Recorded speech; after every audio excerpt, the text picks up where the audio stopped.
El día de hoy vamos a abordar una temática bastante importante y que muchas veces se deja de lado dentro del ámbito del proceso penal, porque tiene una arista, como ustedes sabrán, dentro del Código Procesal Civil. Es más, la propia normativa, cuando nos remite a su propia regulación, nos deriva para complementarla y darle contenido, es decir, desarrollar a la normativa adjetiva del Código Civil correspondiente, con lo cual vamos a profundizar sobre esos extremos y también hacer una crítica, porque recuerden, si solamente nos limitamos a revisar la ley, ¿no?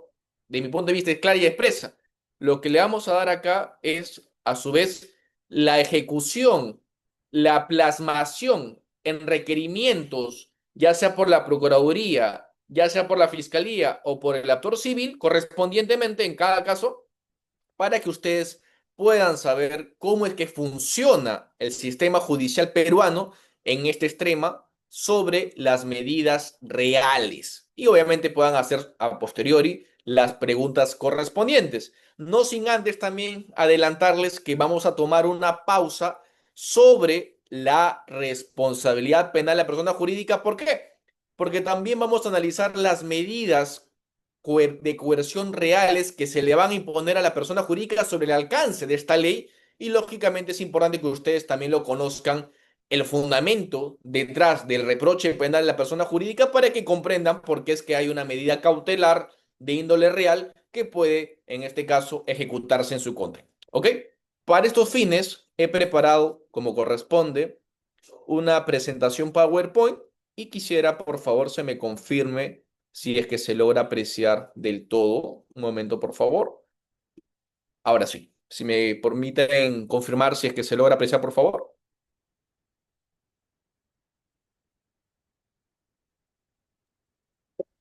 Pero no.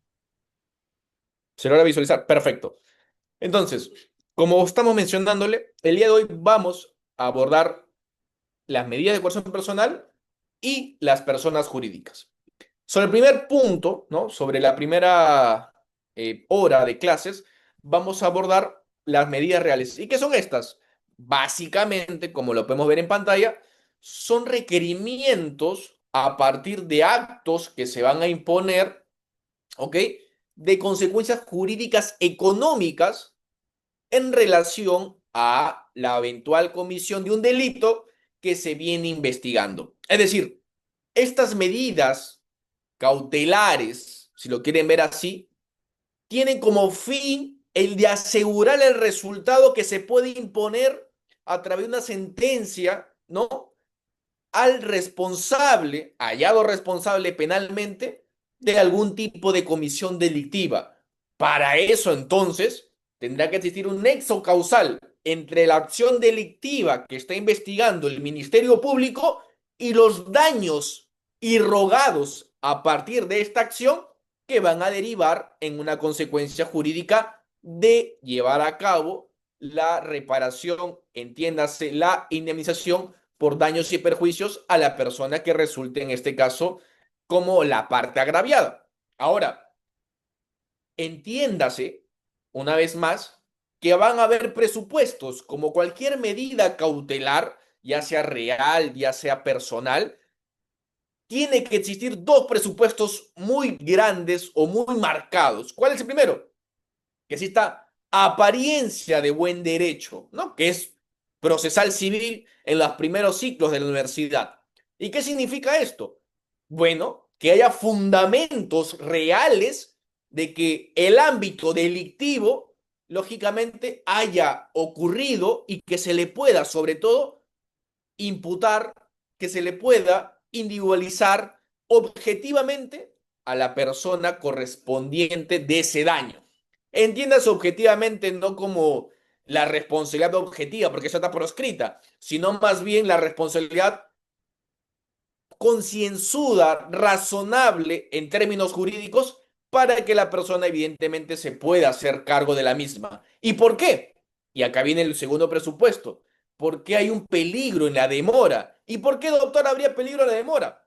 Porque si yo no impongo esta medida, y esto tiene que ver con la proporcionalidad, la razonabilidad, la necesidad de la medida concreta, podría ser, dado el supuesto de hecho, ya sea por el ámbito delictivo, el objeto de imputación penal, o por el comportamiento de la persona en concreto, que pueda más bien desaparecer estos bienes y lógicamente ya cuando llegue la sentencia será muy tarde porque no habrá cómo reclamar la reparación correspondiente. Ahora bien, este segundo presupuesto que es el peligro en la demora, periculum in mora, como se dice también en este ámbito, si lo quieren ver en el ámbito de latín, consiste básicamente en que tiene que acreditarse, como le decía, algún supuesto de comportamiento que nos dé cuenta de que es previsible, léase manifiestamente probable, altamente probable, de que lo que pueda desencadenarse en el comportamiento de la persona a quien va a ser dirigida esta consecuencia jurídica económica, si no se impone, sería una pérdida o un perjuicio directo hacia la persona que sería la parte agraviada. Entonces, si se suman estos dos presupuestos como una medida cautelar, ¿ok? Va a conllevar a que se pueda hacer referencia a que el proceso penal no solamente se va a enfocar en el ámbito punitivo, sino lógicamente también en el ámbito de la reparación. Y en consecuencia, como está preocupado en el ámbito de la reparación civil respectiva, tendrá que seguir su curso. Y acá tenemos que hacer la aclaración. En el proceso penal se tienen que perseguir estas dos pretensiones. Y para estas dos pretensiones, le hace la punitiva y la de reparación o resarcimiento o indemnización. No voy a entrar en discusión respecto a ello porque sería una dogmática que creo que supera las horas de la clase. Lo cierto y real es que tendrán que seguir las partes procesales interesadas en ese resultado las medidas, las acciones legales correspondientes. ¿Y por qué digo ello? Porque claro, como vamos a ver ahora en las siguientes facetas o diapositivas, vamos a ver que existen ciertas medidas reales. El embargo, por ejemplo, la inhibición sería otra, el secuestro conservativo. Y acá sí va a ser crucial saber a quién le corresponde, ya sea por el propio impulso que desea hacer como parte procesal interesada o porque la ley lo obligue. Porque, ojo, habrán supuestos de hecho en las cuales, por default, la ley ya estableció qué tiene que hacerse sin perjuicio de que haya una parte civil constituida o no. Y evidentemente, si no se cumple, habrá, por ejemplo, alcances punitivos posteriormente contra la persona que no ha acatado lo dispuesto por ley. Por ejemplo, un supuesto de prevaricato podría existir si es que un fiscal, a pesar de que está obligado por ley, no lo digo yo, lo vamos a revisar más adelante, en un delito culposo, como podría ser, por ejemplo, unas lesiones culposas, un homicidio culposo con un vehículo automotor, ¿no? Como lo vamos a también explicar en un ejemplo en los cuales pueda estar incurso este supuesto de hecho, no se haya llevado a cabo por parte de la Fiscalía el secuestro conservativo. Si es que no se ha hecho ello y, por ejemplo, se dio el peritaje del automóvil y posteriormente salida de la comisaría o de donde se ubicaba el vehículo, bueno, ahí podría existir evidentemente un supuesto de hecho de prevaricato por parte del fiscal. En consecuencia, lo que le vamos a enseñar el día de hoy es lo que en teoría, en potencialidad, la parte procesal interesada podría hacer y lo que la ley obliga o manda cuando lógicamente no hay este impulso. Por default, ya la ley ha sido clara, cierta y expresa al momento de sentar una postura respecto a ello en ciertos ámbitos de las medidas reales. ¿Ok? Ahora, acá hay características de las medidas reales que ustedes tienen que conocer, ¿no? La primera de ellas es que eminentemente tienen una naturaleza patrimonial, es decir, acá voy a discutir, porque no hay otra fórmula hasta la fecha de poder hacer una reparación civil, obviamente que con el patrimonio de la persona que es la sujeto investigada por la comisión delictiva. Supongamos, una persona es, en este caso, acusada por un delito de colusión simple o agravada, ¿no? Un ámbito de corrupción, un ámbito de delito contra la administración pública, y sobre esa cuestión, la fiscalía está siguiendo por su parte una pena privativa de libertad, lo que corresponda, supongamos 6 años, a modo de ejemplo, pero la Procuraduría especializada en el sistema anticorrupción también seguirá evidentemente su línea para efecto de llevar a cabo una reparación civil. Evidentemente, y vamos a hacer una crítica a posteriori, la reparación civil tendría que estar ajustada bajo la magnitud de los daños y perjuicios irrogados, es decir, que tiene que ser proporcional, tiene que estar debidamente acreditada en función a los daños que yo pueda demostrar, ¿no? En algunos aspectos habrá posibilidad de ello y en algunos aspectos no, y que también ya lo sujetó también la Corte Suprema. Por ejemplo, el daño extrapatrimonial, ¿no? Evidentemente, si bien es cierto, tiene algún grado de subjetividad, porque no es lo mismo que me digas que una institución privada muy prestigiosa, supongamos una ONG internacional, tiene algún tipo de supuesto de hecho delictivo en la que ésta sea lógicamente una víctima y evidentemente la reputación, el prestigio y todo lo que conlleva su imagen como persona jurídica sea afectada, y otra es que, por ejemplo, una institución pública en nuestro país, en la que ya la imagen, la reputación de todos los días es que más bien los propios miembros de la misma la han desvirtuado por décadas. No es lo mismo, por ejemplo, en ese ámbito de ideas, el daño extrapatrimonial que podría yo invocar por reputación o por daño de la imagen de la entidad o de la persona jurídica correspondiente. ¿Ok? Lo mismo entonces ocurrirá en otros supuestos de hechos cuando se hable de provisionalidad. Primer punto, patrimonialidad. Todo lo que va a girar en torno a las medidas reales, como corresponde, para efecto de que haya una garantía del pago respectivo cuando ya se dicte la sentencia definitiva o la sentencia correspondiente, ¿no? Que es patrimonial, también será provisional. ¿Por qué es provisional? Porque, bueno, en realidad todas las medidas cautelares son de esa índole. Recuerden ustedes, para hacer el paralelismo, para hacer la analogía, en los supuestos de la prisión preventiva, ¿no? En el impedimento de salida, ¿también hay algún tipo de supuesto en la que sea provisional? Claro, hace poco nomás no veíamos, hace un par de semanas, un caso lamentable que sucedió de un homicidio culposo en la que ya la persona ha sido privada de libertad por una prisión preventiva, pero anteriormente le habían dado, en este caso, un impedimento de salida. La provisionalidad significa que ante cierto supuesto de hecho que han cambiado lo que inicialmente o primigeniamente se habrían impuesto, obviamente justifican, fundamentan que se pueda reforzar o en sentido contrario que se puedan más bien flexibilizar. ¿De qué dependerá? Del caso en concreto, del requerimiento y sus fundamentos.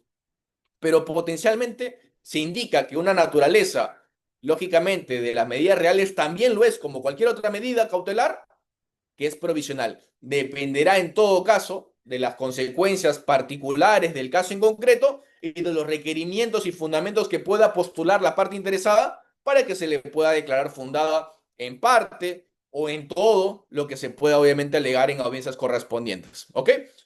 Dos características, patrimonialidad y a su vez también variabilidad en función al caso en concreto.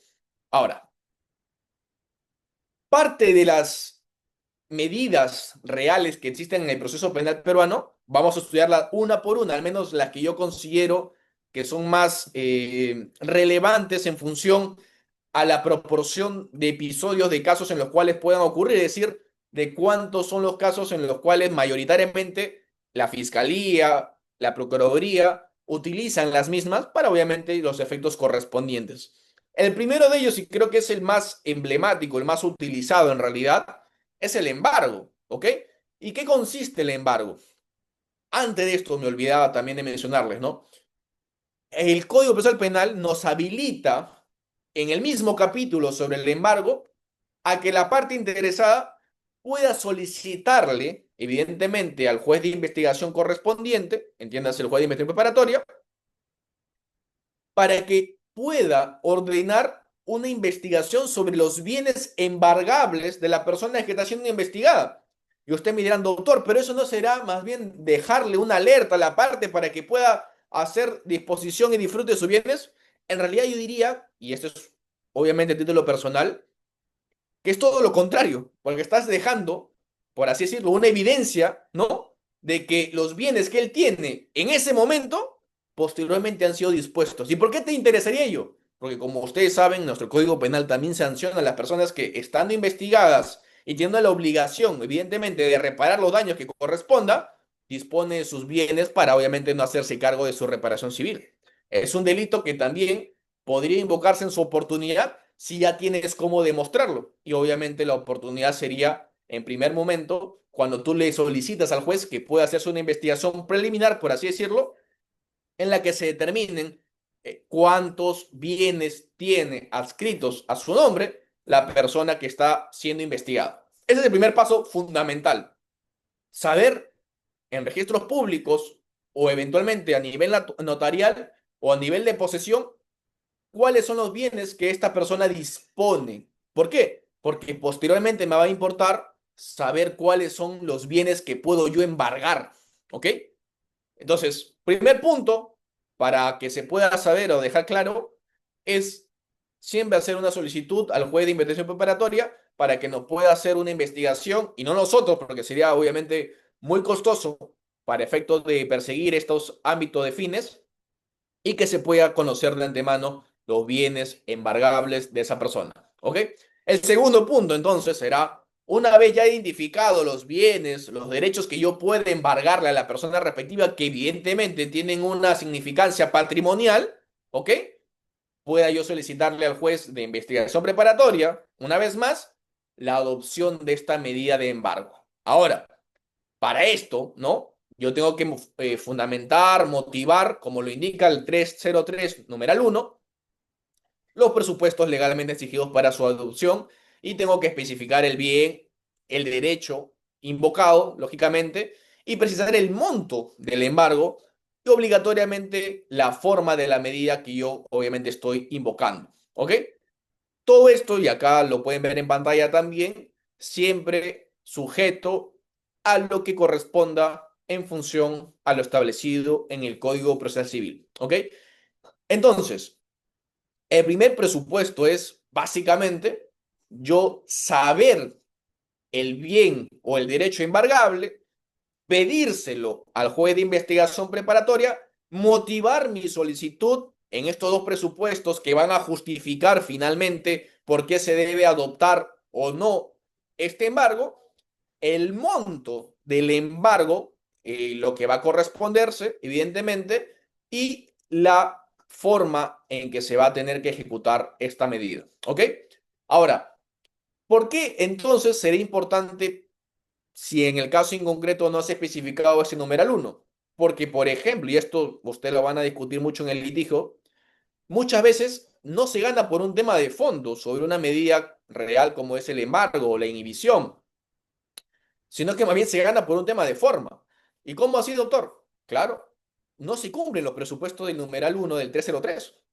Y no se cumplen ellos porque evidentemente hay una mala preparación, eventualmente una mala forma de diligenciar los casos de algún tipo de actor que vaya a solicitar la misma, y que esto, como ustedes sabrán, puede generar un potencial perjuicio, no solamente por el tiempo que transcurre, sino sobre todo también por las etapas que obviamente ya puedan, en este caso, no ser aplicables. Me explico. Si yo estoy pidiendo que se pueda embargar una propiedad, un derecho de una persona, y estamos en investigación preparatoria, ¿no? Tendrá sentido que yo pueda solicitar este embargo para que pueda ajustar, evidentemente, mi solicitud motivadamente en base a la formalización y continuación de la investigación preparatoria, porque ya se ha especificado la imputación atribuida a la persona en correspondencia, y sobre esa base yo puedo sustentar, fundamentar por qué le corresponde un embargo, adoptar el monto, etcétera. Pero supongamos que yo lo hago, ¿no? De esa forma, pero lo hago mal. Y como ustedes saben, lamentablemente a veces los juzgados de investigación preparatoria se demoran 6 meses, un año y medio, 2 años, 3 años, me ha pasado inclusive en algunos casos, en algunos supuestos, para recién convocar a la audiencia correspondiente. Y en ese sentido, supongamos que convocan a la audiencia correspondiente y estaba mal llevado a cabo, bueno, se va a declarar inadmisible la respectiva solicitud de embargo. Si bien es cierto, se puede formular una vez más, si tu intención, tu objetivo era cautelar ese bien y ya dejaste pasar 2, 3 años, y puede ser que otros 2, 3 años, bueno, en sí mismo como defensa, como la parte contraria, la afectada o la que se podría afectar, le darías un argumento adicional. ¿Y cuál es este? Oye, si estamos partiendo de la base, que son dos presupuestos, ¿no? El primero es la apariencia de buen derecho y la segunda es el peligro en la demora. ¿Qué peligro en la demora podría existir si ya pasaron aproximadamente 6 años y mi patrocinado, por ejemplo, nunca ha dispuesto de algún tipo de bien, a pesar de que no tenía ningún tipo de embargo todavía impuesto? Tuvo toda la posibilidad, no lo hizo. Y ese comportamiento tiene que ser lógicamente contrastado a la luz de que no se podría cumplir el segundo presupuesto. Ya le diste una herramienta a la defensa para que obviamente no se le pueda declarar fundado esta solicitud de embargo. Y cuestiones que también vamos a analizar a posteriori. ¿Ok? Segundo, y esta es la regla que vamos a criticar. En el embargo, dentro del Código Procesal Penal, te establece que la parte que lo va a solicitar, que es el actor civil, ¿ok? Va a tener que ofrecer a la par de la solicitud de embargo una contracautela. Esa es la regla. Pero también nos dice, postro seguido, ¿no? Que la excepción a ello le hace los supuestos de no aplicación de este artículo 303, numeral 2, son los establecidos en el 614, que ahorita lo vamos a ver, ¿ok? ¿Cuáles son estos supuestos hechos? ¿Quiénes están exceptuados de colocar una contracautela? Los poderes legislativos, el ejecutivo, el judicial, el Ministerio Público, los órganos constitucionales autónomos, los gobiernos regionales y locales y las universidades están, como lo dice textualmente 614 del Código Procesal Civil, de prestar contracautela. Y acá hay una crítica. ¿Ok? Porque claro, ahorita estábamos viendo el numeral número 1 de la normativa antes expuesta y nos decía que se tendrá que motivar el monto, evidentemente, de lo que se quiere embargar. ¿Ok? ¿Y qué sucede en aquellos casos en los cuales los montos son estratosféricos? En los cuales no se pide ni siquiera 1 millón, 10 millones, 100 millones. Se piden 10.000 millones de soles o de dólares, inclusive he visto algunos casos, y cuando no hay sustento ni siquiera para que una persona procesada en esa magnitud lo pueda pagar. Primer punto, se debería declarar admisible si es que hay un monto en el cual no se pueda costear, ni motivar, ni fundamentar. Y segundo, ¿qué hacemos ante este tipo de solicitudes si somos los sujetos investigados? Supongamos que se le declara de manera express, porque a veces sucede así, fundada esa pretensión. Eso quiere decir que todos mis bienes van a estar embargados. Oye, pero yo ni siquiera tengo participación en estos hechos. Yo ni siquiera tengo algún tipo de acción. Me ha pasado en algunos casos que se le imputa ya ni siquiera por acción, sino por omisión de un acto de corrupción, supongamos de colusión o negociación incompatible, a pesar de que la Suprema ya zanjó la discusión de que no se puede cometer estos delitos de forma omisiva, sino más bien comisiva. Pero a pesar de ello, igualmente se declara fundada esa pretensión por parte de la Procuraduría. Oye, pero como el monto era estratosférico, era 100.000 millones de dólares, va a arrastrar a todos los sujetos investigados, porque nadie, al menos en nuestro país, diría yo, tiene ese patrimonio.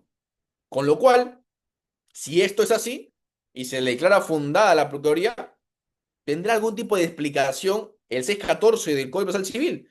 Claro, porque si fuese que más bien estaría obligada a tener una razonabilidad, una proporcionalidad del monto del embargo en función a una contracautela, justamente no lo haría, porque sería imposible, en términos lógicos, razonables, proporcionales, de que yo pida ese monto, sabiendo evidentemente que las personas no lo van a poder costear ni en 10 vidas, y segundo, que no va a poder existir, lógicamente, una contracautela ajustada a esos montos. Lo hago, y acá viene la tragedia de los comunes, perdón, porque sé que no tengo ningún tipo de obligación. Como no tengo una contracautela que invocar, que imponer a condición de esta solicitud de embargo, solicito lo que yo quiera. Y me la van a dar, lamentablemente. Y ahí viene la problemática, que es analizar ya no un tema de fondo, sino había un tema de forma, como les explicaba al inicio.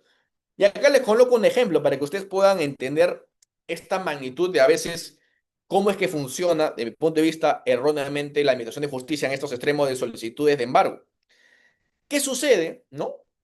Si la persona quien está siendo requerida no es una persona joven o inclusive adulta mayor, sino ya es una persona que, supongamos, está en un estado de vulnerabilidad por razón de edad, ¿no? Supongamos tiene 95 años, 90 años, ¿ok? Inclusive padece cáncer, inclusive padece algún tipo de otra enfermedad terminal. Y los únicos bienes que tienen es su casa, ¿no? Y su carro. Supongamos, a modo de ejemplo. Y la Procuraduría insiste que debe igualmente darle el monto total o íntegro de lo que está requiriendo porque, bueno, ya está formalizada después de 10 años esa investigación y que próximamente estará el requerimiento acusatorio. Bajo esas promesas, ¿no? Vamos a audiencia, como corresponde, la defensa hace lo suyo, es decir, invoca ya ni siquiera solamente los presupuestos antes estudiados, sino lo más importante, oye, cuando tú analizas supuestos de embargo y cualquier tipo de medida real o medida personal, hay una ley que les favorece a las personas con estas características, le hace adulto mayor en estado de vulnerabilidad y que tiene que motivarse en ese extremo por parte de la judicatura. Y ojo, acá viene la pregunta, ¿la ley es objeto de prueba? Es decir, si el abogado defensor hace alusión a este supuesto de hecho en la que la persona, en primer lugar, viene siendo investigada 10 años aproximadamente, recién se ha formalizado, entiéndase, bajo esa misma lógica de lite procesal, van a ser por lo menos otros 6 o 10 años para que se haga el requerimiento acusatorio. Dos, la persona es una adulta mayor y vulnerable por razón no solamente de su edad, sino porque también existe algún tipo de enfermedad de salud terminal. ¿Será razonable? ¿Será lógica? ¿Será humano inclusive? Porque yo diría ya que hay vulneras derechos humanos, que se le puede imponer ese tipo de embargos sabiendo que es el único fin, el único recurso, el único bien que podría disponer para salvarse a sí mismo. Y acá viene la pregunta como les colocaba al inicio. Si el abogado hace mención a eso, la resolución que debería, en este caso, resolver la causa de ese extremo, ¿no tendría que motivar en función a ello? Y si no lo hacen, no es que estaremos ante un defecto de motivación. Y si la argumentación del juez es, oye, pero no lo dijiste por escrito, viene la réplica. La ley es objeto de prueba. No es que se presume cierta desde su publicación. No es que todas las conocemos como abogados, inclusive porque ya está obviamente en el diario El Peruano publicada. Y es más, bajo el principio de iure non vicuriae, no es el juez el que conoce más el derecho y tiene que saber sobre la ley. Y si la ley lo dice de manera viva y expresa, no tienes que motivarlo en función a ello. ¿Por qué les digo todo esto? Porque en este tipo de situaciones, en el proceso penal, ya no se gana por cuestiones, como le digo, de mi punto de vista, una vez más, para dejarlo en claro, por cuestiones de fondo. Es decir, ya no vas a discutir el presupuesto A, el presupuesto B del 303 que estamos estudiando, sino más bien vas a ganar por una cuestión de forma, en el sentido de que hay ciertas leyes, ¿ok?, que restringen la admisibilidad de ciertos pedidos que pueda llevar a cabo el actor civil, en este caso la Procuraduría General del Estado a través de la Procuraduría Especializada correspondiente. Y claro, si esto es así, ahí recién te abres paso a una posibilidad de que el juez pueda resolver a tu favor. Porque acá no me dejará mentir los litigantes. Del 100% de solicitudes que lleva a cabo la Procuraduría, yo diría que el 99, si no es más, son declarados admisibles y fundados y te notifican recién cuando ya obviamente los bienes están embargados. ¿Qué posibilidad le das a personas en las que, una vez más, tienen estas ciertas particularidades que la fiscalía nunca lo va a admitir, nunca lo va a reconocer, nunca lo va a querer invocar porque obviamente no hace lo que realmente corresponde? Y segundo, la Procuraduría, como no sabe del expediente, entiéndase, no sabe de todos los detalles del mismo, solamente se guía, y acá no me dejará mentir tampoco, si se sienten aludidos, lamentablemente me dirán las personas que puedan sentirse afectadas, si es cierto o no, prácticamente es un copy-paste de la formalización y la fundamentación, que lo he visto en varios requerimientos igualmente llevado a cabo por la Procuraduría. Y es más, tienen una guía, ¿no? Que lógicamente deberían seguir para tasar el monto de reparación correspondiente. Ni siquiera la justifican en ese extremo.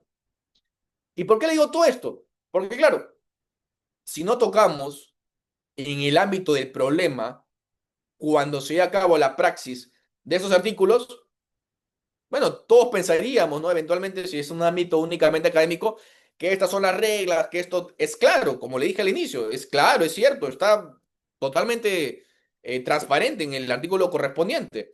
el problema no surge sobre un ámbito o tema de producción legislativa.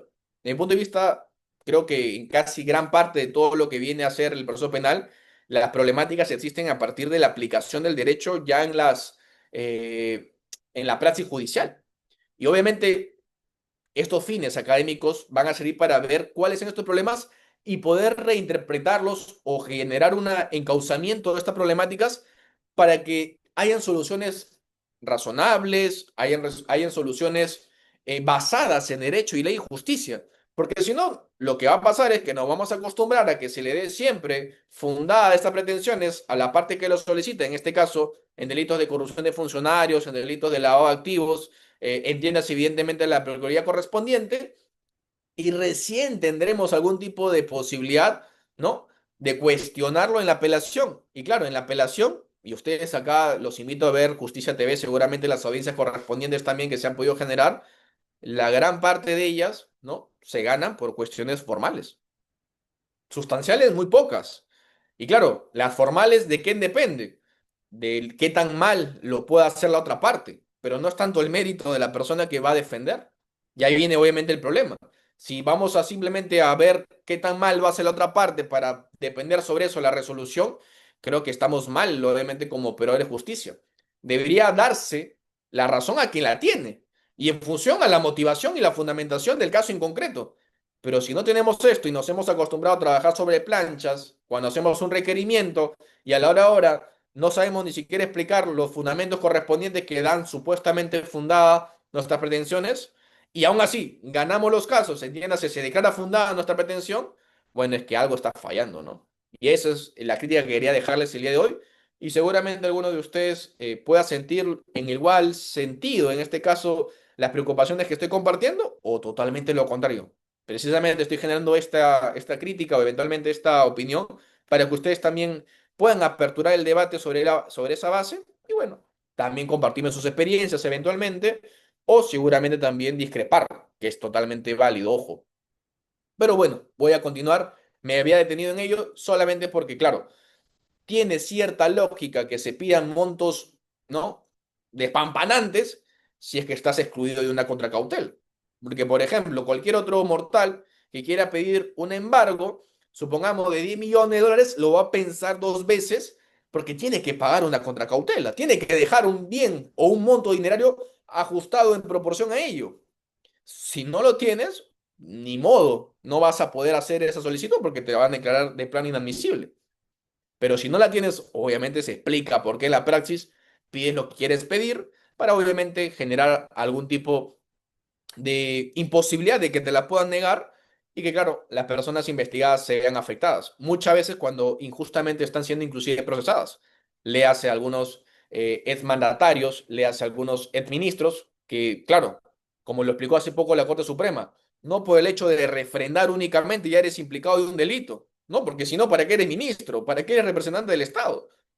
Tendría que haber una imputación específica en tu contra para recién llevar a cabo inclusive una formalización, no únicamente que estés presente en el lugar de los hechos, que es básicamente lo que a veces se le imputaban a estas personas, que acá sí hay que dejar sentado las bases para que no se vuelva a replicar. Creo que es un error que se cometía en exceso y que ya la Suprema ha por lo menos zanjado para que no se vuelva a replicar. Lo mismo debería ocurrir justamente en estos ámbitos de medidas reales. El problema cuál es, que no muchos se tienen la paciencia eventualmente de hacer la apelación y segundo, de ir hasta una casación. ¿Ok?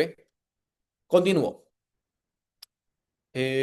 Como ustedes saben, ¿no? El derecho a la pluralidad de instancias o al doble grado, como se dice en algunos ordenamientos jurídicos también, e involucra que obviamente el auto de embargo también se pueda apelar. Y acá para los litigantes, sobre todo, les doy un consejo que lo he aprendido también en el transcurso de la profesión. Como ya sabemos que en este supuesto de hecho en el que existe embargos y que recién te enteras con la notificación, ¿no? Descárguense una aplicación que es básicamente la de registros públicos, ¿no? Para que te lleguen alertas. Y obviamente cuando ya se ha generado el embargo correspondiente, seas tú el primero que le informe a tu cliente, no si eres abogado litigante, por supuesto, para que no te veas sorprendido, tanto tú como tu cliente, recién con la notificación. Porque a veces la notificación demora entre 3 a 6 meses, inclusive un año, pero ya tú sabías de antemano por esta alerta que ya estaba en este caso un embargo en contra, lógicamente, del bien de la persona que defiendes. Creo que es un tip que les recomiendo descargárselo, no es muy caro en realidad, y puedan hacer más provechoso, obviamente, algunas aplicaciones que creo yo están ajustadas para, lógicamente, conocer registralmente sobre algún tipo de supuestos en las que las propiedades puedan estar implicadas. ¿Ok? Ahora, la apelación de estos autos de embargos, como todos los supuestos también análogos, son después de 3 días de notificado. Léase, te notifican y tienes hasta 3 días, ¿no? Hábiles, una vez más, para tú poder fundamentar tus agravios, tanto de hecho como de derecho, para que lógicamente puedas buscar ya sea una nulidad, que muchas veces es lo que se alcanza en la segunda instancia, por eso le decía que se gana muchas veces por un tema de motivación, más no por un tema de fondo, o una revocatoria, que muy pocas veces lo he visto, ¿no? Si hay alguien que me pueda compartir de los 200 alumnos, creo que estamos ahora en pantalla, más de 200 personas, si es que alguien tiene un auto de apelación que haya revocado la primera instancia, lo pueda compartir, sería muy útil en realidad para un tema académico de interés. Pero la praxis, al menos hemos podido tomar conocimiento en las audiencias que hemos participado, pero también las que hemos visto, hemos proyectado o estudiado, casi la gran mayoría, en segunda instancia, lo que sí buscas o logras es una nulidad. La revocatoria, creo que muy pocas veces o ninguna he podido al menos hasta la fecha analizar. ¿Ok? Ahora, como le indicaba también el punto número dos, claro, la medida ya, cuando ya te notifican, ya está ejecutada, ya pasó a estar embargado, ya forma de inscripción, en anotación, obviamente de imposibilidad de disposición, etcétera. Pero esto se puede, como también les anticipaba, menguar o al menos reducir este desconocimiento general de estos 3, 6, hasta un año de que tiene notificación, si es que tienes esta aplicación para la alerta respectiva y ya le puedas informar de manera oportuna, evidentemente al cliente correspondiente para que conozca antes de esta resolución que te notifique, que ya lamentablemente la Fiscalía, perdón, la Procuraduría en su oportunidad ha solicitado el embargo y se la han declarado fundada por obvias razones, ¿no? Ahora, también lo es que existe la posibilidad de que el afectado, una vez que ya esté el bien embargado, pueda querer vender, ¿no? El bien, pueda pedir una autorización al juez. Ahora, en la praxis, esto suele demorar mucho, lamentablemente. Y segundo, como se hace a través de una subasta pública, en realidad el precio de valor de mercado que podría tener, supongamos, tu casa, eventualmente tu vehículo, se reduce notoriamente. Por eso es que casi nadie lo utiliza. Supongamos, si tú tienes un carro, una camioneta, supongamos un Mazda, eventualmente un BMW, que tú sabes que el valor de mercado tú lo adquiriste, supongamos a 70.000, 80.000 dólares. Claro, el valor de mercado luego de un par de años reduce, ¿no? 60.000, supongamos, ¿no? Que es lo que estimas que el mercado lo puede valorar o lo puede apreciar. Pero una subasta pública, como ustedes saben, puede ser un precio de 20.000 dólares. Es decir, ya te viste afectado en 60.000 dólares de que no vas a poder tener el retorno respectivo.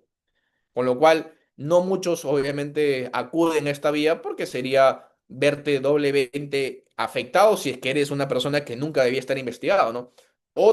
Cantar será, otra historia será, cuando obviamente si estés implicado con todos los medios probatorios que puedan atribuirte la responsabilidad, ¿no? Yo hago referencia en los casos en los cuales la persona no tenga mayores objetos de imputaciones y que lógicamente resulte injusta que sea investigada durante tanto tiempo y que inclusive tenga un bien embargado o bienes embargados en su contra, ¿ok?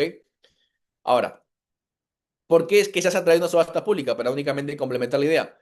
Porque claro, una vez que se acepte el monto correspondiente, automáticamente el monto que tú en teoría tienes embargado por esta solicitud que ha llevado a cabo la Procuraduría, pasa automáticamente al banco correspondiente para que evidentemente si hay algún saldo te lo puedan dar. Por eso es que le indicaba que casi nunca ocurre ello, porque si ya te van a pagar 20.000 y la Procuraduría te ha pedido 1.000 millones y supongamos entre 10 personas lo que corresponde por lo menos más de 1 millón, bueno, poco o nada harás para pagar tu deuda en realidad, ¿no? No sé si me dejo explicar con ello. Acá hay otro tema problemático que seguramente a ustedes o les ha pasado o les va a pasar. Esto ocurre mucho con lavado de activos. y delitos también de corrupción de funcionarios. La desafectación y la tercería. Vamos por el primer punto. La desafectación involucra que obviamente tú puedas acreditar, ¿no? Que no te correspondía a ti tener algún tipo de afectación de tu bien, ¿no? Por eso es que tú estás, es como cuando te dan una prisión preventiva y tú pides el cese de la prisión preventiva porque obviamente hay supuestos de hechos que no se han conllevado o que han variado y que lógicamente no corresponden, ya sea ponerte esta medida correspondiente en la afectación de un bien, ¿ok? Y la tercería es más bien que tú en realidad no tenías nada que ver con el asunto, es decir, tú fuiste un tercero de buena fe que compró un bien y que al momento de que querías ingresar te diste cuenta de que ya estaba afectado, cuando obviamente no te correspondía sufrir esa carga o esa afectación. Entonces, tú lo que invocas ante el juez correspondiente, que en este caso es el juez civil, es que te puedan dar el reconocimiento como tercero de buena fe para que te dejen de afectar el bien porque no tienes nada que ver con el asunto en materia de litigio penal. ¿Ok? Acá viene la crítica. Si ustedes lo han llevado a cabo en su oportunidad, si es que se han visto envueltos en estas causas, me darán la razón de que solo el proceso de tercería podría durar para que se ejecute entre 2 a 3 años. ¿Ok? ¿Y por qué viene esta crítica? Porque claro, si tú tienes un bien que te ha costado tus ahorros de la vida y quieres disponerlo, quieres, no sé, venderlo, quieres eventualmente usarlo, pero no te lo dejan, te importará mucho a ti, lógicamente, que te reconozcan como tercero, de buena fe, por supuesto.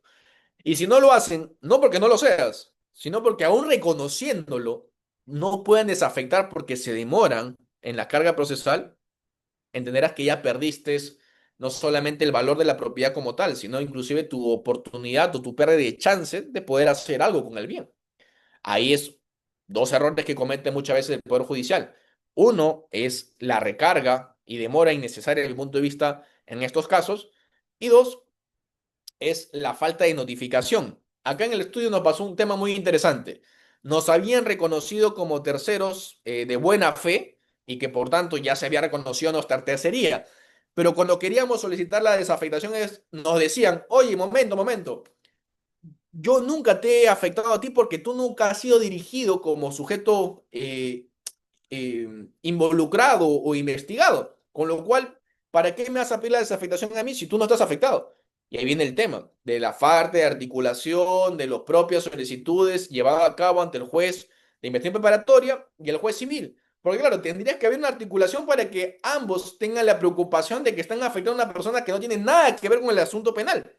Pero si no hay esto y no hay la voluntad de ello, porque ya pasó, como le digo, en este caso, por lo menos unos 3 años, es porque lógicamente no están interesados que esto se pueda variar, porque ya se acostumbraron a que la afectación es la regla y hasta que no exista algo extraordinario, por más que te declaren, como les indicaba, como tercero de buena fe, es muy complicado recobrar o retornar el bien que tú habrías adquirido.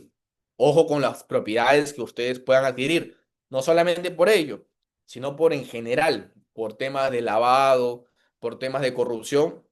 La fiscalía, la procuraduría slash, hace, cuando apertura la investigación, inclusive de casos mediáticos, sobre todo, eh, requerimientos de todo tipo, congelamiento, embargos, medidas cautelares sobre las personas jurídicas, todo.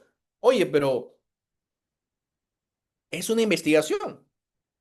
No hay nada que me pueda involucrar. Porque, ojo, hay casos en los cuales simplemente porque estás en algún tipo de transacción económica entre personas jurídicas, de manera inexplicable, se parte que tú debías conocer de que este tráfico, ¿no? De la moneda correspondiente era producto de una ganancia ilegal. Yo les pregunto, ¿no? Acá con sinceridad y con todo lo que ustedes puedan obviamente conocer sobre la materia.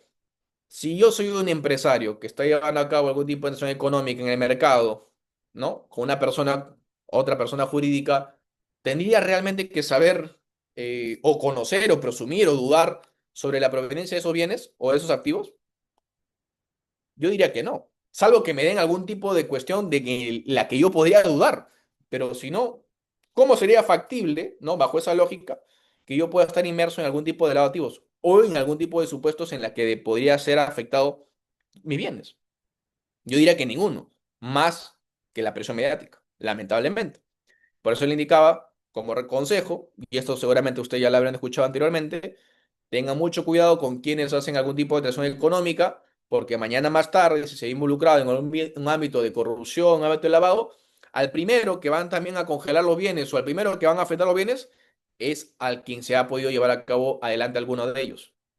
Y de mi punto de vista, arbitrariamente se puede afectar años, décadas, algunos bienes cuando en realidad no tienen nada que ver con el asunto, pero una vez más, como los montos que se solicitan como afectación son tan altos, inimaginables, bueno, van a estar todos los supuestos de bienes que puedan estar registrados en las personas investigadas, también registrados con ese gravamen, con esa afectación.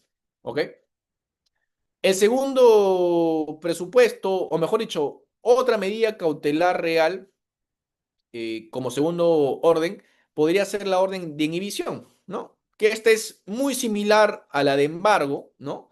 Solo que lógicamente tiene sus particularidades sobre la base de no solamente que se va a escribir en registros públicos como la otra medida, sino también de las consecuencias jurídico-patrimoniales. En el del embargo, prácticamente la persona sufre, lógicamente, este gravamen registrado públicamente, que no va a poder disponer del bien, ¿no? En el sentido de que la persona que quiera hacerse cargo, evidentemente, de ese bien, tendrá que asumir esa carga. Y la inhibición, en sentido complementario, diría yo, es que la persona no tiene la capacidad de poder disponerlo siquiera. ¿De qué dependerá? Es más, muchas veces la Procuraduría pide los dos, una orden de inhibición y una orden de embargo.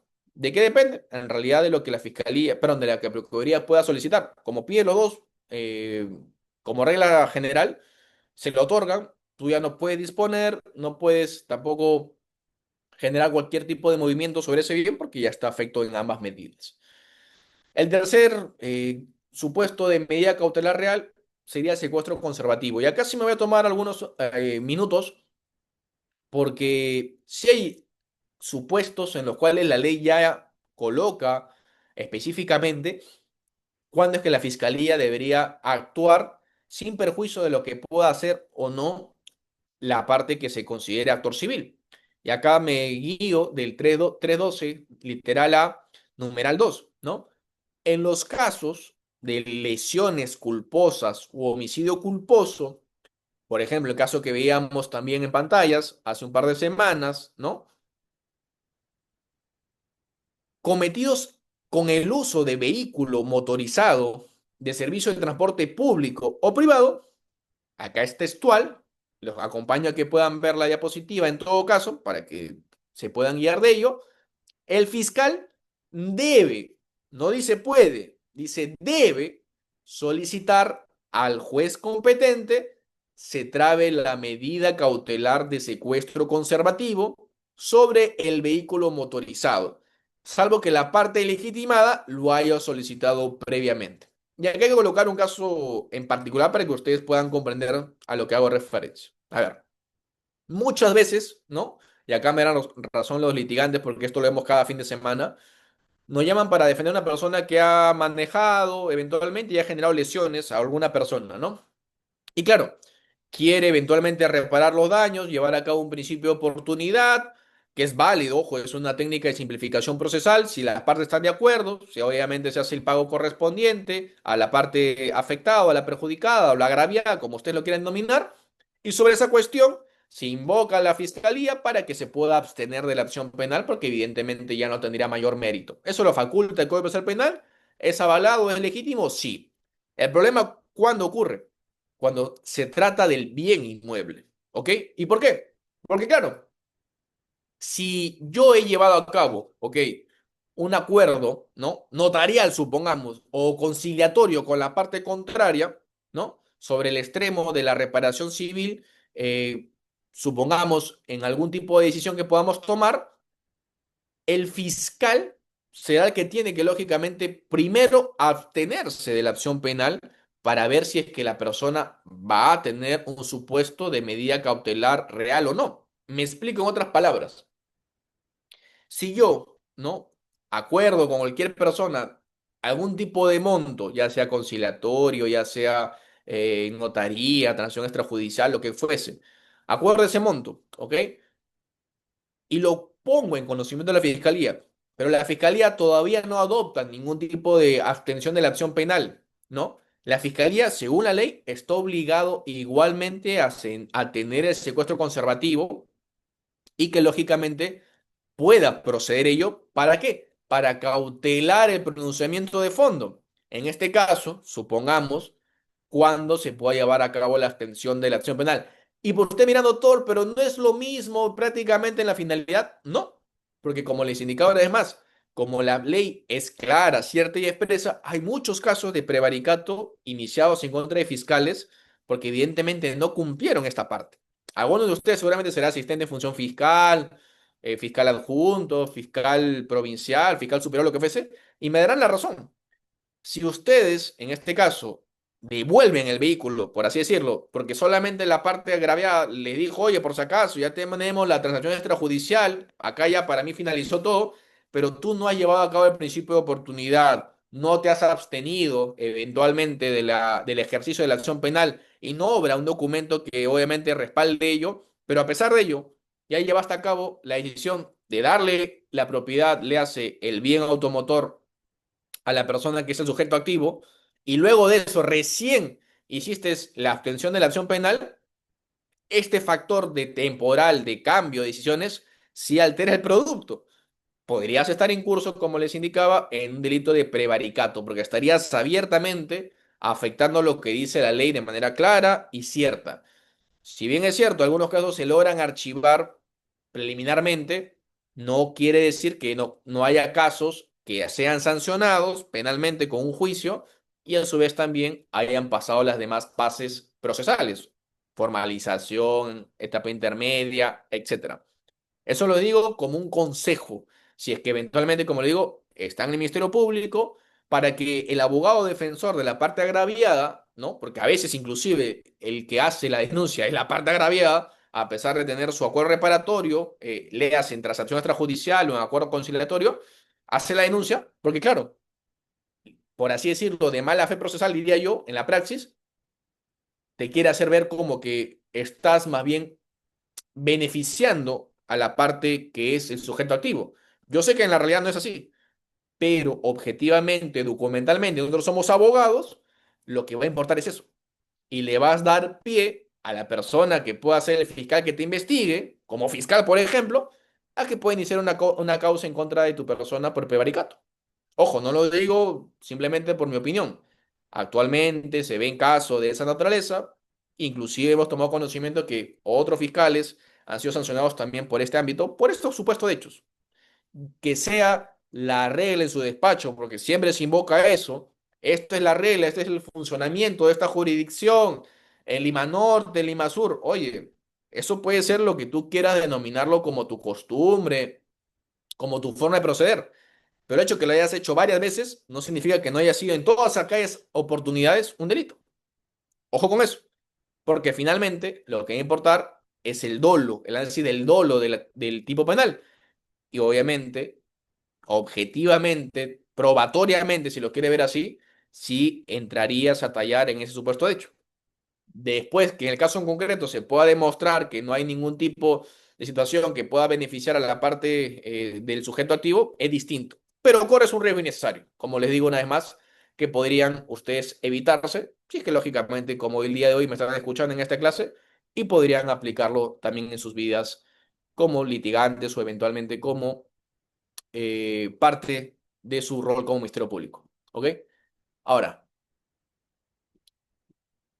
vamos a tallar sobre las medidas preventivas contra las personas jurídicas, ¿ok? Que esto ya es el 313 del Código Procesal Penal, y el cual nos indica algunos supuestos de hecho, ¿no? El juez, una vez más, de investigación preparatoria, a pedido de la parte legitimada, es decir, el que lo invoca, debe ser la persona afectada, evidentemente, o la institución afectada, puede ordenar respecto a las personas jurídicas lo siguiente. Uno, la clausura temporal. Dos, parcial. Tres, total de sus locales o establecimientos. Como segundo supuesto, la suspensión temporal de todas algunas de sus actividades. Tercer supuesto, el nombramiento de un administrador judicial. Y acá voy a hacerles un comentario sobre una experiencia que tuve en el caso ocurrido en Trujillo.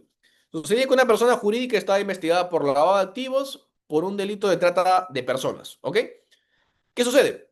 Como la imputación de la fiscalía era bien débil y sobre la solicitud llevada a cabo por la Procuraduría se basaba exclusivamente en esa imputación, ¿no? Claro, no se le dio a la persona jurídica una clausura temporal, no se le dio una suspensión temporal, pero sí se le dio una administración judicial, ¿no? Para que se pueda supuestamente beneficiar aún las ganancias que pueda percibir la persona jurídica y tenga esta administración para que tengo una proyección de existencia, porque como ustedes saben, si yo suspendo mis actividades o la clausuro, si soy una empresa, prácticamente me veo fulminada, porque mis competidores, eventualmente mis clientes, nunca más van a volver. ¿Por qué? Porque nadie va a querer en su sano juicio verse relacionado económicamente con alguien que esté investigado por lavado de activos. Los términos más claros es imposible. En consecuencia, si yo como persona jurídica me veo investigada penalmente por una causa de lavado de activos, cualquiera fuese el delito precedente o antecedente o fuente, lo que yo debería aspirar para que no me vea afectado reputacionalmente, pero también a su vez en la praxis, no verme afectado en mi economía o en la existencia misma del negocio, del giro de negocio, es que por lo menos como algo razonable o proporcional, me den un administrador judicial para que lógicamente tenga la posibilidad de que una vez que finalice mi investigación, mi negocio siga existiendo y que yo pueda lógicamente disfrutar de la ganancia que se haya podido generar. Ahora me dirán, usted, doctor, pero no es lo mismo, claro, como gerente general de una empresa que alguien me lo administre. Y yo le daré toda la razón. Es por supuesto, es obvio, es evidente.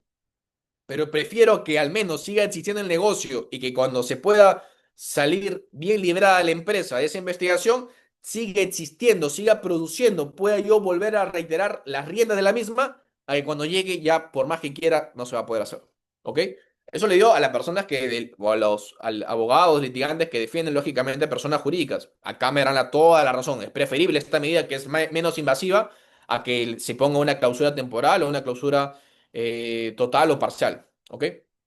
Ahora, una vez más, como cualquier tipo de medida cautelar, tienen que existir dos presupuestos. El primero de ellos, simplemente para que no se aburren, porque es lo que dice la ley, suficientes elementos probatorios de la comisión de un delito y la vinculación de la persona jurídica en los supuestos previstos en el artículo 205 del Código Penal. Y acá viene un primer comentario. Esta normativa, esta medida cautelar, debería seguir la suerte también del tema sustancial, es decir, de lo que invoque la ley para sancionar a una persona jurídica. ¿Y por qué hago este comentario? Porque claro, si no solamente no hay elementos probatorios de la comisión de un delito, sino que no se le puede atribuir a la persona jurídica, ¿cómo se le puede imponer una medida cautelar? Y acá viene preguntas básicas, pero que lamentablemente, como ustedes verán más adelante, han conllevado a la primera sanción contra una persona jurídica, que es el caso Alfa Consult, en la que la propia imputación que se hace contra esta no genera ningún tipo de predictibilidad según la ley 3424 sobre, lógicamente, el alcance de la teoría de la responsabilidad individual de la persona jurídica. Porque claro, si yo voy a decir que la persona jurídica es responsable por lo que hizo su gerente únicamente y no explayo más, ¿qué responsabilidad le puede atribuir a la persona jurídica? De manera individual y autónoma, por supuesto. Porque lo otro sería una responsabilidad. Acá está el gerente, cometió un delito, ok, la persona jurídica es automáticamente responsable. Eso fuese tal vez discutible en España, tal vez en Italia, tal vez en Francia, pero en Perú no. ¿Por qué? Porque la ley ya se decantó en un modelo, que es el modelo de autorresponsabilidad. Entonces, para hacer esta simulación que eventualmente ustedes van a tener en algún tipo de audiencia, como en prisión preventiva, antes no se podía, por ejemplo, discutir sobre la tipicidad, ¿se recuerdan, no? Antes no podías en prisión preventiva con una persona natural discutir sobre el presupuesto de tipicidad porque te decían, no, no, no, doctor, esto más bien es otra medida que usted tendrá que invocar en otra audiencia. Luego de luchas y vaivenes, recién tenemos la claridad que en audiencia de prisión preventiva sí se puede discutir la tipicidad. Y si sí se puede, ante una medida cautelar de índole personal, discutir la tipicidad, ¿Por qué una medida cautelar de índole real en la persona jurídica no se puede discutir también aspectos de tipicidad sobre la base del modelo de autorresponsabilidad que debería seguir en contra de estas? Si es que no hay ningún tipo de fundamentación de la propia imputación que me dé cuenta de que hay el respeto a un modelo de autorresponsabilidad, esa medida cautelar debería declararse inadmisible de plano. Porque ustedes lo ven en pantalla, suficientes elementos probatorios de la comisión de un delito y la vinculación de la persona jurídica. Pero si yo no hago más que en la imputación hacer mención a aspectos objetivos de imputación, ¿no? Responsabilidad objetiva, entiéndase, contra la persona jurídica, si fuese un buen juez, no podría declarar admisible. Así como tampoco pude haber condenado a la persona jurídica alfa cónsul, porque en la propia imputación te das cuenta de que no está respetando el modelo de responsabilidad. Pero claro, en nuestro país se ha condenado. Y ahí viene la problemática. Por más que la ley es clara y expresa y está, por así decirlo, interpretado por más de una década en algunos otros modelos para servirnos de lección y poder hacer las cosas correctas, se ignoran, se dejan de lado y tenemos estos resultados. Por eso es que las clases que yo les doy en esta materia no solamente es abocarnos a la ley, sino sobre todo a lo que pasa en la praxis y sobre esa praxis ver si es que si se puede evaluar si es correcta o no la interpretación. Obviamente no solamente sobre mi imaginación, sino por lo que dice la doctrina, la jurisprudencia y es más, ¿qué más evidencia que la propia ley? Para que ya no sean suposiciones, interpretaciones antojadizas, corazonadas, sino más bien el respeto al principio de legalidad, que es lo que básicamente todo periodo jurídico debería lógicamente tener. ¿Ok? Ahora, segundo supuesto, la necesidad de poner término a la permanencia o prolongación de los efectos lesivos del delito.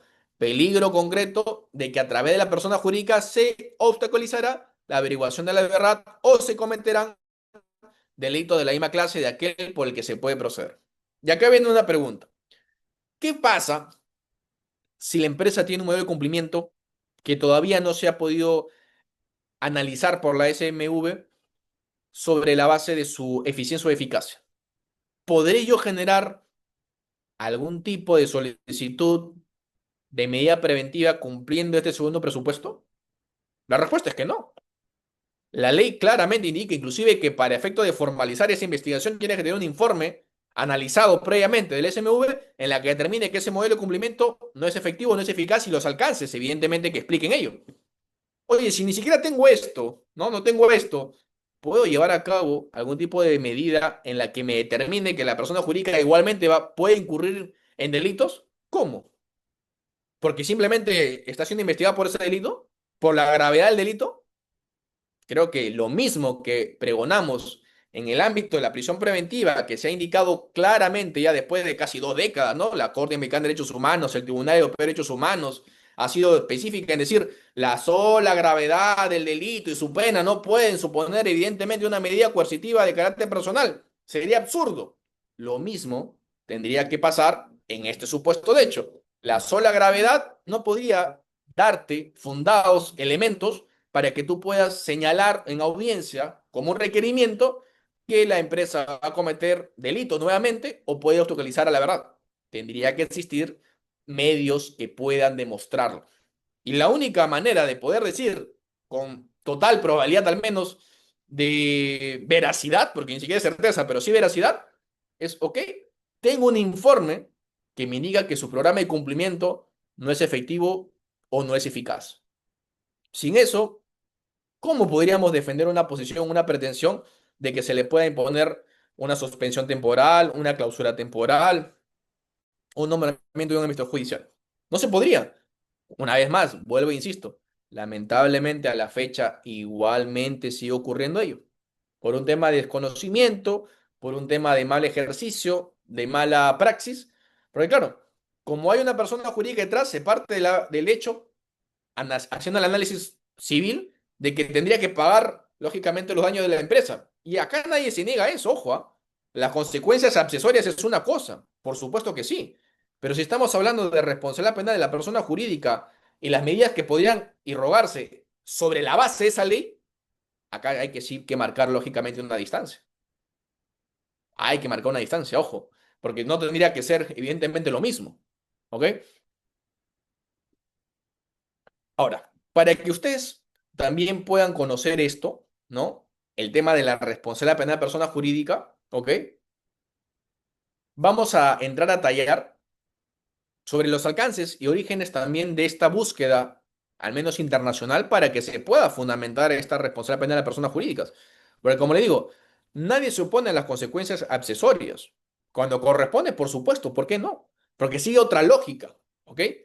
Pero si tú quieres sancionar a la persona jurídica y sobre la base de ella quieres imponerle una sanción que son similares a las que la hemos visto, pero no sigues lógicamente lo que establece la ley, pierde fundamento, pierde sentido lo que puedas tú fundamentar en audiencia. Pierdes credibilidad. Y es más, el justiciable pierde algún tipo de proyectabilidad o seguridad jurídica de lo que pueda resolver una corte u otra. Y eso obviamente no podríamos permitirlo como operador de justicia. Menos son los que estamos interesados al menos en la academia, si no, no estaríamos acá. ¿Ok?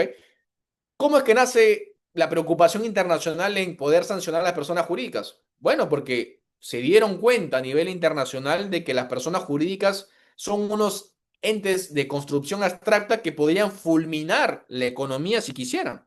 Si obviamente no tendrían limitaciones, como si la tienen las personas naturales. ¿Y por qué? Porque claro, en los noventas existió un tal Pablo Escobar que fundó un cartel de Medellín que se dedicaba a delitos, en este caso, de tráfico ilícito de drogas, para tener desde Colombia una red en la región y trasladarlo a Europa y a Estados Unidos principalmente para generar ganancias. Y el dinero que se hacía, evidentemente, a través de estas acciones delictivas, eran encubiertos, eran eventualmente objeto del lavado por las empresas que él construía o generaba a su discreción.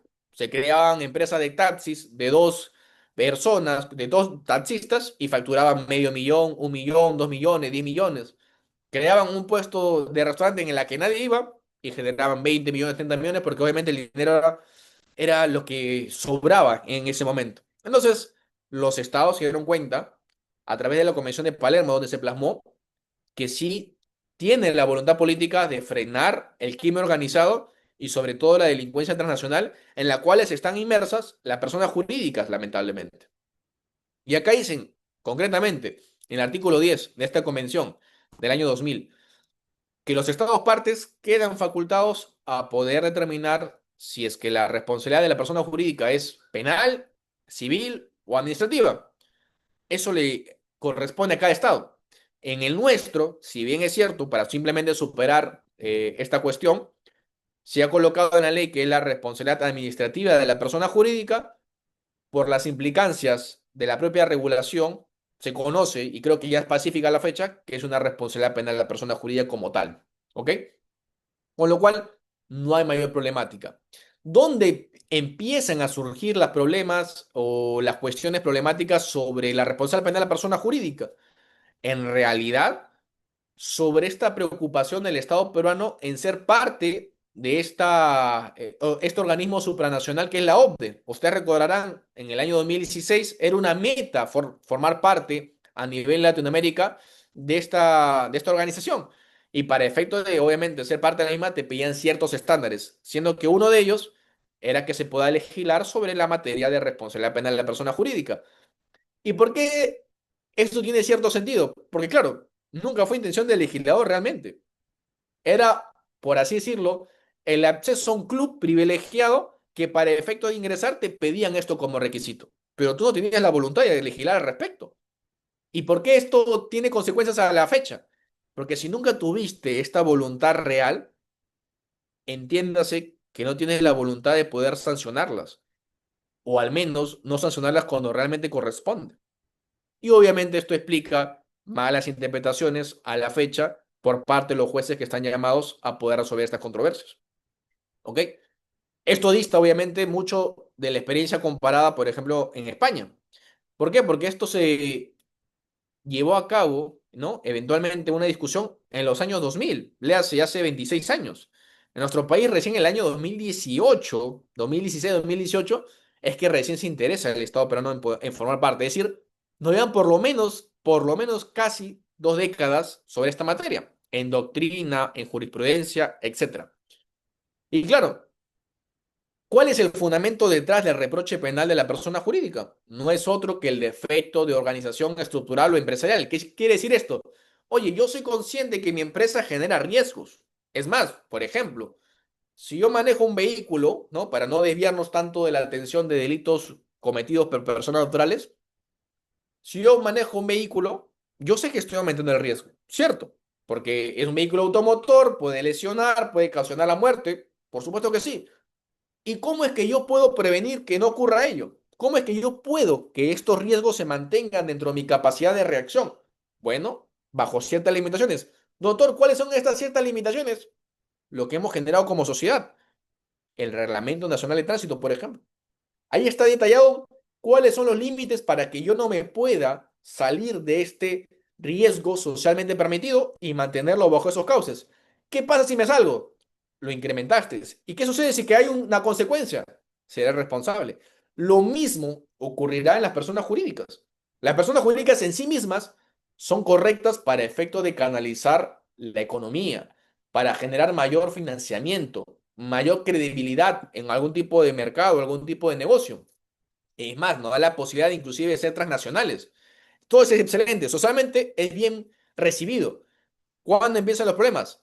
Que a partir de su funcionamiento pueden generarse caldo de cultivo para actos, obviamente, de corrupción, de lavado, de crimen organizado, etcétera. Esos límites, obviamente, tienen que internalizarse por parte de la persona jurídica, porque es consciente que su giro de negocio podría desencadenar estos espacios de comisión delictiva. Doctor, y si no lo hace, bueno, la consecuencia será que será responsable. ¿Y cómo puedo entonces tener estos límites internalizados? Previniéndolos. ¿Cómo lo puedo prevenir, doctor? Bueno, analizando una matriz de riesgos, ¿ok? Si yo sé que tengo algún tipo de riesgos en este sector empresarial, tengo que primero analizarlos para mitigarlos. Segundo, tengo que tener lógicamente algún tipo de capacitaciones para que oriente a mi personal de manera genuina a que estas acciones podrían desencadenar ciertos delitos. ¿Qué más podría hacer? Un canal de denuncias. ¿Qué más, doctor? Podría, por ejemplo, generar también la contratación de un equipo de auditoría interna y externa para que pueda generarse mayores previsiones al respecto para que obviamente no pueda cometer los delitos dentro del sistema empresarial. Doctor, ¿y qué pasa si a pesar de todo eso se ocurre? Es decir, se perpetra el delito dentro del aparato empresarial. Sencillo, la ley ya lo estableció, no tener responsabilidad. Seré eximido de esta responsabilidad penal. ¿Por qué? Porque tuve toda la voluntad de poder prevenir esos riesgos. Simplemente debemos partir de la premisa de que cualquier comisión delictiva o cualquier nivel de compliance, porque obviamente esa es prevención empresarial, no es perfecto. Yo busco reducir hasta donde se pueda, dentro de lo razonable, previsible, mis riesgos. Pero si aún así se perpetúa o se puede, perdón, perpetuar, perfecto. Se analizará, se determinará la responsabilidad correspondiente, pero yo como persona jurídica estaré eximido de la responsabilidad penal correspondiente. Esa es la consecuencia, ¿ok? Obviamente, si no tomo las prevenciones y a pesar de eso ya se genera una cultura dentro de la empresa de cometer estos delitos, obviamente beneficio económico de la misma, es porque yo de manera voluntaria estoy asumiendo esos riesgos propios y quiero que continúen. Y si eso es así, hay un defecto de organización empresarial y que por consiguiente debería ser responsable de los mismos. ¿Ok? Ahora, toda esta teoría o toda esta fundamentación entra en colisión cuando se habla de quién debería ser responsable y por qué sobre todo, ¿ok? Y acá vienen dos modelos. Un modelo de heteroresponsabilidad que muy fácilmente se puede definir como se haya la responsabilidad de algún tipo de comisión delictiva de un trabajador, de un subordinado, eventualmente de un empresario, un accionista, un directivo, y yo ya asumo como justicia que en consecuencia la persona jurídica es responsable, ¿ok? Responsabilidad objetiva, lo cual es, ustedes saben que en la materia penal está prohibida. Título preliminar de nuestro Código Procesal Penal está prohibida la responsabilidad objetiva, ¿ok? Y la segunda, ¿no? Es la responsabilidad más bien autónoma de la persona jurídica. ¿Y en qué consiste? Muy sencillamente, yo tengo que saber qué concretamente he llevado a cabo dentro de mi acción que pueda ser catalogado o caracterizado como un defecto de organización. Si no me lo dices, no me explicas, estaría ante un supuesto de falta de una imputación objetiva y por tanto no podría yo responder. ¿Ok? Y en sentido contrario, si sí me explicas, tendré una imputación concreta, cierta y expresa en mi contra, y ante ello tendré que defenderme y ver si es que en efecto tengo un defecto de organización empresarial o no lo tengo. ¿Y esto de qué dependerá? De supuestos probatorios, pero también a su vez de supuesto de tipicidad. ¿Ok? Acá simplemente para que ustedes sepan el modelo de cumplimiento, la eximente y la atenuante como corresponde. Eximente cuando tu modelo ha sido implementado anterior al delito y ha sido eficiente y es eficaz para obviamente prevenir los delitos dentro de los cánones razonables, previsibles, ¿no? Proporcionales. Y atenuante cuando ya se cometió el delito y tú es post a ello, para efecto de cambiar la cultura empresarial, adoptas este compliance. Simplemente para que usted lo sepa. ¿Ok? Ahora, ¿en qué se mide la eficiencia y eficacia? En la identificación de mapas de riesgos, mapas de incumplimiento, revisión operativa, información, auditorías de cumplimiento, cultura de transparencia, revisiones periódicas, canales de denuncias, etcétera. Todo eso lo analiza la SMV, ¿ok? Como lo dice la normativa correspondiente. Pero también yo, como persona investigada, una persona jurídica investigada, se lo puedo proporcionar al fiscal para que lo pueda conocer. Obviamente acá tendrá que ser la estrategia de la defensa. ¿Por qué? Porque si todo lo tengo en regla, por supuesto, evidentemente lo voy a presentar.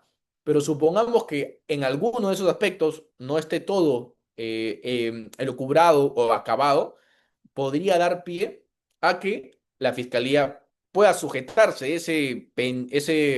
ese ámbito dependiente para simplemente responsabilizarme.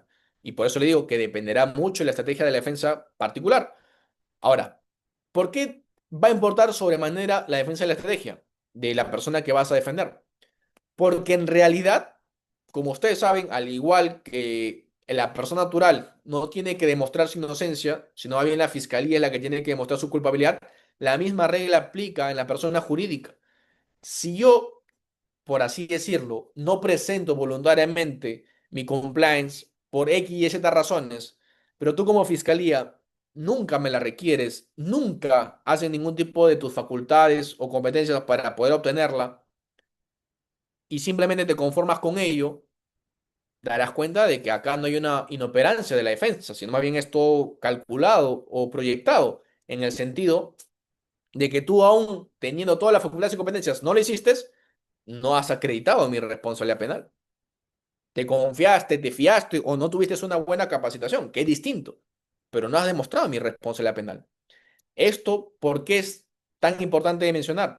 Porque claro, si nos guiamos en el modelo de autorresponsabilidad, es la fiscalía que tiene que identificar la responsabilidad de quien lo cometió de manera directa, le hace el autor del delito material, la persona natural, entiéndase, pero a su vez también tengo que identificar si esto se debió a un defecto de organización empresarial para efecto de imputar a la persona jurídica, es decir, tendría un doble trabajo.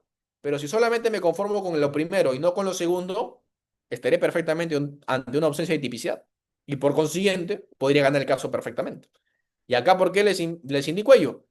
Porque esto teníamos claridad con diversa jurisprudencia a nivel español, desde la emblemática sentencia del Tribunal Supremo Español, la 221-2016, acá les dejo algunas otras sentencias, la 516, la 618, la 56-2018, por años les estoy dejando para que ustedes lo puedan revisar, para que simplemente profundice si desean. ¿Y por qué esto entra en crisis, este modelo? Porque, bueno, en España, en una resolución, en una sentencia, perdón, que es la sentencia 1932-2024, se indica que más bien la fiscalía, si es que no recibe el dato de la existencia de un compliance efectivo y eficaz por parte de la persona investigada, se presume entonces que es responsable de la persona jurídica. Es decir, haciendo la analogía, es como si yo, como persona natural, guardase silencio y a partir de este ejercicio legítimo de no autoincriminación, me quieran responsabilizar por, lógicamente, algo que ni siquiera se ha acreditado. Esto mismo que es prohibido y queda claro en el ámbito de la persona natural, por más que a veces se ponga en duda en algunas prisiones preventivas cuando te dicen se está obstaculizando a la justicia porque guardó silencio, está obstaculizando a la justicia porque simplemente no me presentó los documentos, que en realidad es meros alegatos porque no funciona de esa forma, al menos doctrinaria ni jurídicamente hablando, no podía aplicar también una persona jurídica. Si la persona jurídica no entrega algo, simplemente la fiscalía tiene toda la potestad para allanar, para hacer lógicamente las incautaciones correspondientes, hacer los levantamientos de secretos correspondientes y todo lo demás, que ya sabemos.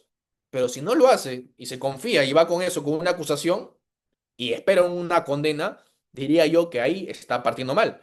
Y haría mal el juez o el juzgado en poder condenarlo. Esto ocurrió en España. Y claro, entró en crisis el modelo, porque durante una década por lo menos tenían claridad que el modelo era de autorresponsabilidad. Y claro, este tipo de jurisprudencias daba más bien cuenta de un retroceso hacia un modelo de autorresponsabilidad. Lo cual a la fecha, 2026, ya se superó porque ha salido otra jurisprudencia reciente del Tribunal Supremo Español indicando de que el modelo que se aplica es el modelo de autorresponsabilidad. ¿Ok? Pero miren, estas dicotomías, estos debates innecesarios desde mi punto de ver las cosas pueden surgir en España, porque claro, en España no existe una predeterminación establecida por ley sobre qué modelo se acoge ese ordenamiento jurídico. Es la doctrina, la jurisprudencia la que ha hecho más bien suya este modelo de autorresponsabilidad durante la década.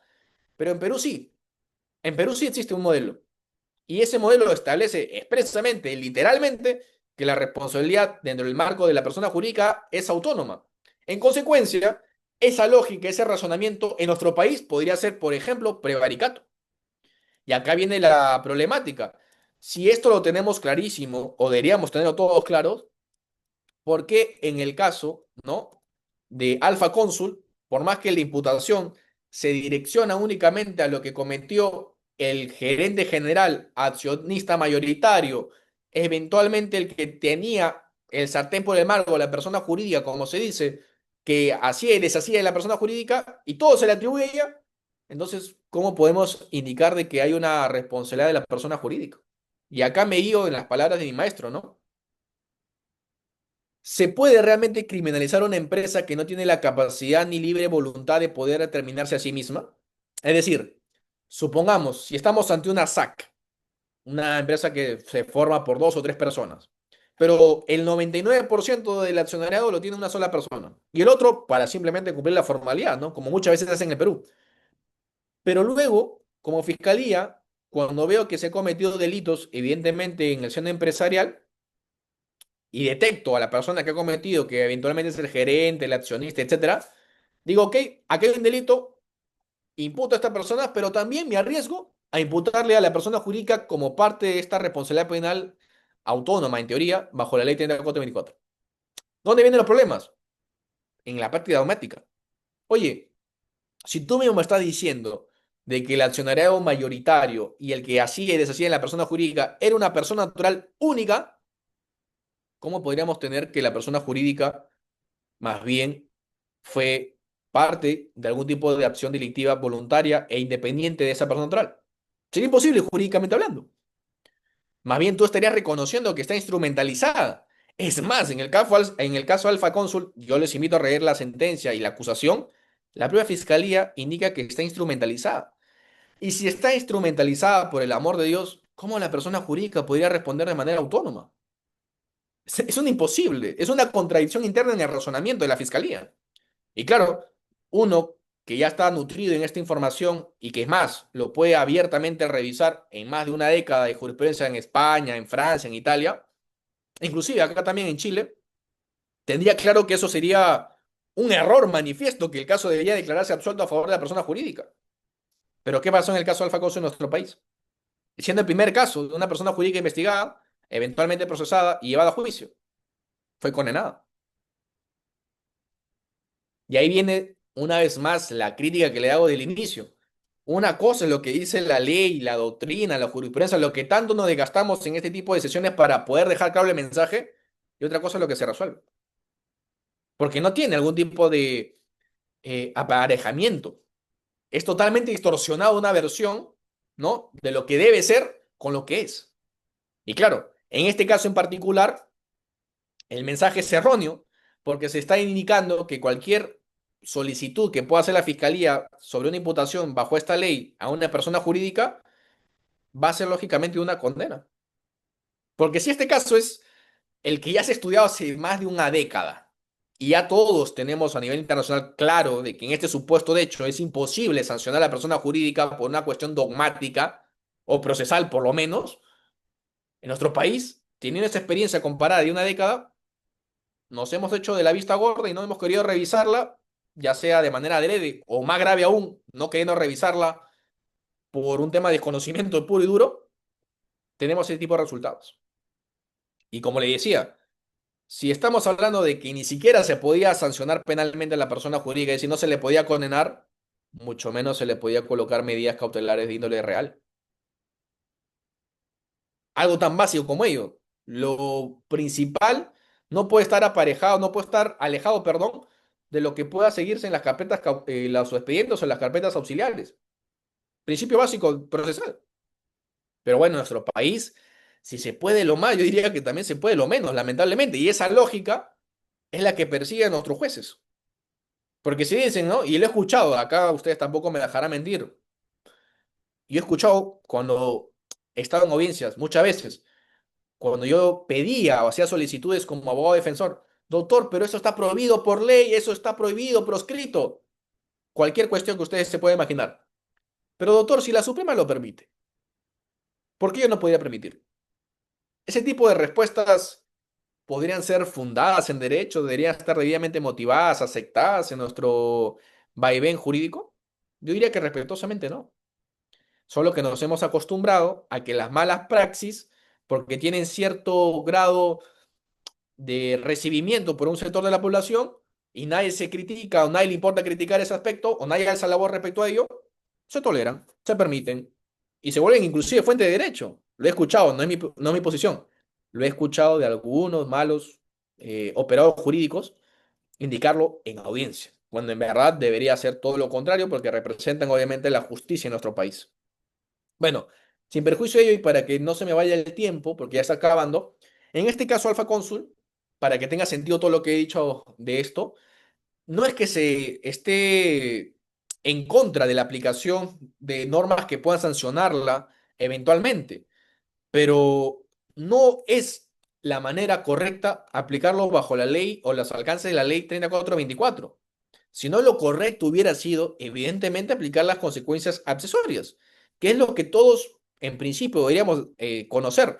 No solamente por esta cuestión dogmática, sino inclusive porque ustedes van a ver, o ya han revisado la sentencia, o deberían revisarla en todo caso, que se aboca a hechos en los cuales inclusive no estaba dentro del marco temporal de la ley entrada en vigencia. Es decir, el juez ni siquiera se dio el trabajo, o no quiso dárselo en verdad, de ver que todo lo que se le está imputando, algunas cuestiones ni siquiera podrían ser de aplicación porque la ley no había entrado en vigencia. Y obviamente, como usted sabe, lo ha reconocido el TC, lo ha reconocido la Corte Mexicana de Derechos Humanos, lo ha revisado el Tribunal Europeo de Derechos Humanos, todas las cortes internacionales que ustedes quieran revisar, indica que lo básico cuando estamos en un proceso penal es evidentemente la vigencia de la ley cuando se le quiere imputar eso a una persona, ya sea natural o persona jurídica, por consiguiente.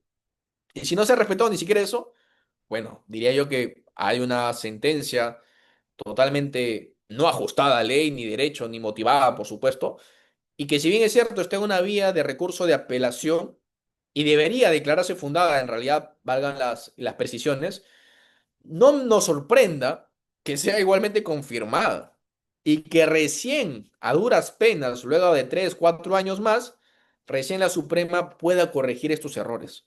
No sería la primera vez.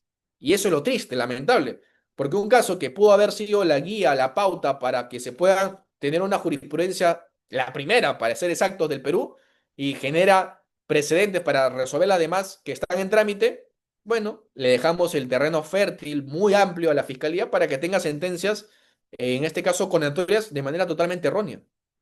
Y obviamente es una falsa expectativa en la ciudadanía que se estaría combatiendo contra la corrupción, contra el lavado de activos. Porque claro, sería únicamente darles, como se dice, una pastillita para resolver el problema en ese instante, pero que sabes que conscientemente, fundamentadamente, no estaba correcto ese análisis.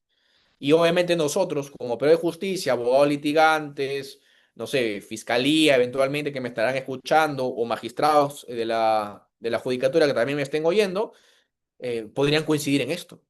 No es que se le tenga que dar la razón a la fiscalía o al abogado defensor de manera antojadiza. Lo que debe primar más bien es la razón y la ley detrás. Y obviamente la constitución y todo lo que ello involucra. Pero si no vamos a respetar esto, creo que estamos en debe con este clamor de justicia que en realidad debería buscarse en los tribunales. Para acabar, ¿no? Le dejo la sentencia, que es del año 2025. Deberían leerla si no la han hecho a la fecha. Lo digo con respeto porque fui hace muy poco a una sesión académica en Lima Norte y al parecer estaba hablando en chino porque nadie había visto la sentencia como tal. Simplemente habían escuchado del caso, pero no lo habían revisado. Y creo yo que para obviamente opinar y tener una formación jurídica correcta, lo primero es ir a la fuente de la sentencia, para que no solamente se guíen de mis expresiones o de cualquier otra persona, sino que más bien puedan ustedes cerciorarlo, corroborarlo y sacar sus propias conclusiones. Acá le dejo el marco de imputación, que todo, como le digo, y ustedes acá lo verán cuando lean o cuando revisen, todo se redirecciona al acusado Rómulo Jorge Peñaranda Castañeda. Todo, todo lo que se le imputa a la persona jurídica es lo que hizo esa persona. Y obviamente eso es incompatible. Bueno, le dejo la conclusión del análisis de Alpha Consul, no sin antes decirle que este resultado, lamentablemente, en su oportunidad lo pude vaticinar en una investigación que hice en la Universidad Carlos III de Madrid cuando hice mi maestría, indicando un par de años antes, si no me recuerdo, que el resultado, lamentablemente, a pesar de que correspondía, se absolviese a la persona jurídica desde la propia acusación, porque correspondería en realidad un sobrecimiento en ese momento, en la etapa intermedia, iba a ser, si es que ya había pasado la acusación correspondiente, una condena, lo cual se cristalizó con esta sentencia condenatoria. Y ahorita me atrevo a decirles, porque ya lo he indicado también en otras oportunidades, no me extrañaría de que igualmente se confirme esa apelación, le hace esa sentencia condenatoria y que recién, por lo menos en la Suprema, tengamos algún tipo de chance para escuchar una versión, al menos que sí tenga en cuenta o valoración o criterios internacionales en esta materia. Con ello finalizo dejándoles el material en pantalla del cual ustedes puedan recoger estas pequeñas ideas sobre la responsabilidad penal de la persona jurídica y obviamente su explicación internacional, tanto en el país peruano, nuestro y también en España, porque es un análisis comparado y puedan obviamente sacar sus conclusiones. Con esto doy por finalizada la clase y agradezco su tiempo, agradezco a las personas que han podido estar conectadas, que han sido en un momento casi 300 personas, y también a su vez agradezco a la organización, al Círculo de Abogados, por permitirme este espacio y poder obviamente dejarme siempre estos criterios de mi propio punto de vista para decirlo de manera sustentada como siempre. Le dejo igualmente mis números de contacto, mi correo electrónico. Me pueden buscar como Aarón Alemán en todas las redes o a mi estudio Alemán y López para que puedan seguirnos también si es que gusten. Cualquier duda, consulta, no solamente en esta clase, me la pueden hacer llegar a mi correo o a mi WhatsApp, etcétera, para poder absorberlas si acaso hubiese esa posibilidad. Les agradezco una vez más y si hubiese algún tipo de pregunta, ahora es cuando, sino para ya finalizar y dejarlos tal vez cenar como entiendo algunos de ustedes también estarán ansiosos de hacerlo. Muchísimas gracias de todo corazón.